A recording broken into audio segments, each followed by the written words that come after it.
çok qəribə gələr bu nəğməm. Mən ilk dəfə tutqunu görərsən.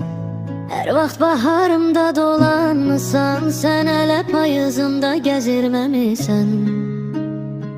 Sən elə bilərsən ki çiskinə qara, ən uca zirvələr birinə ancaq. Sən elə bilərsən gedən qatara, hər vaxt gecikənlər yığır ancaq.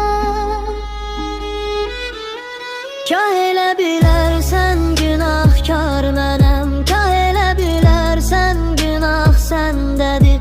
Hərdən hönkürərsən üç əlimdən, hərdən hıçqırarsan yox mənimlə.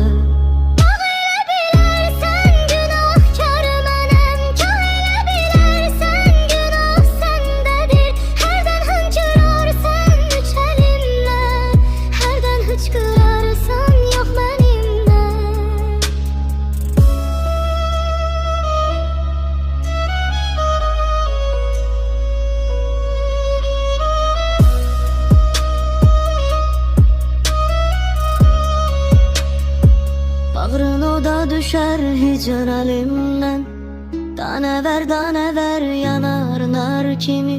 Bir də göylərinə qayıtmaram mən, bir yol yağıb keçən buludlar kimi.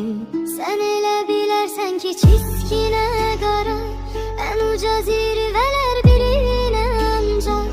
Sən elə bilərsən gedən qatara, hər vaxt gecikənlər yığır ancaq.